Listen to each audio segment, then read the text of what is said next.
Okay, so deep inside your head right now, there's an echo from a time before dinosaurs, before trees, even before life crawled onto land. It's a ghost, a phantom eye from an alien world. And today, we're gonna go find it. So, do you have a third eye? You've heard that question before, right? From mystics, spiritual gurus, talking about a gateway to the soul. But what if the answer isn't spiritual at all? What if it's biological? What if I told you the answer is, yeah, kind of? All right, let's meet the main character here, the pineal gland. It's tiny, like a grain of rice, and it's tucked right into the center of your brain. Now, mystics absolutely love this thing. They call it the third eye.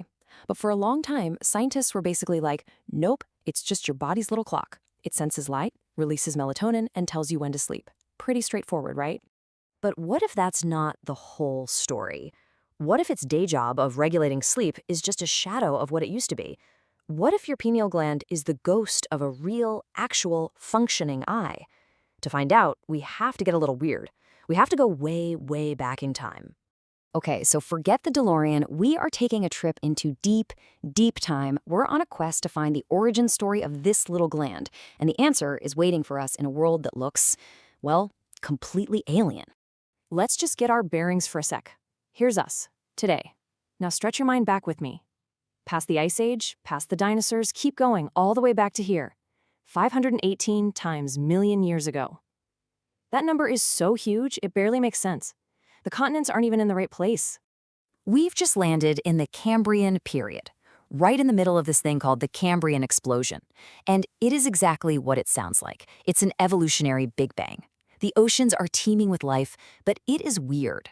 This is Mother Nature's experimental phase. We're talking creatures with 5 eyes, bodies shaped like nightmares. It's a biological rave, and the rules are literally being made up as we go. And swimming around in this primordial soup is something really important. Something that connects this totally bizarre alien world directly to you. It's one of your oldest, most distant relatives. So let's meet the star of our show, the Mylocominids. I know, it's a mouthful, but this little guy is a huge deal. Why? Because it's one of the very first animals to have a backbone, a vertebrate.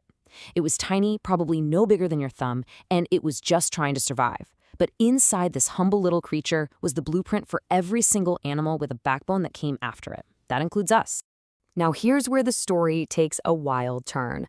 Paleontologists were studying these fossils, looking at these incredibly faint traces of ancient pigment, and they found something nobody expected. Something about its eyes that changes everything and connects right back to that little gland in your head.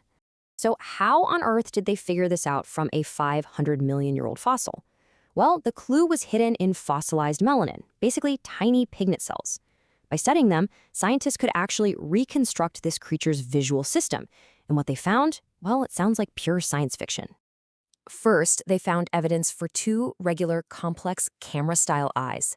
You know, the kind with a lens and a retina, designed to make images of the world. Okay, so just like us, right? 2 eyes, that's the standard vertebrate model. No big surprise there.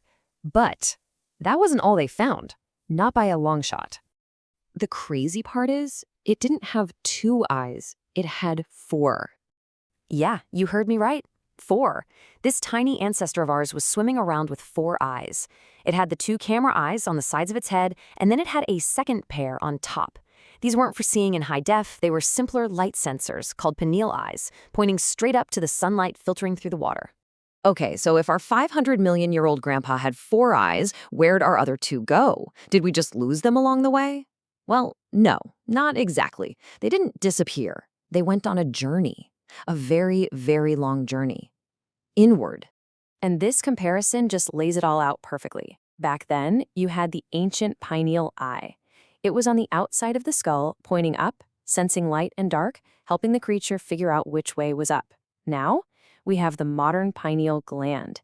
It's deep inside the brain. It can't see sunlight directly anymore, but it gets signals from our 2 main eyes about the light outside. And what does it do with that info? The same basic job. It regulates our daily cycles.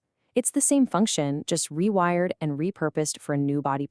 So, you see, the mystics weren't totally wrong. Your pineal gland is a kind of third eye. It's not a window to the cosmos, but it is a window into our own deep evolutionary past. It's a biological ghost, a remnant of a sensory organ our ancestors used to navigate an alien world 500 million years ago. I mean, just think about that. Every time you start to feel sleepy at night or wake up with the sun in the morning, you are feeling the effects of a living fossil. An ancient eye, still doing its job, just hidden away in the dark, right in the center of your brain. And that just makes you wonder, doesn't it? Our bodies are walking, talking museums of natural history. This ghost eye is just one exhibit. What other echoes from the deep, deep past are still rattling around inside of us, just waiting for us to find them?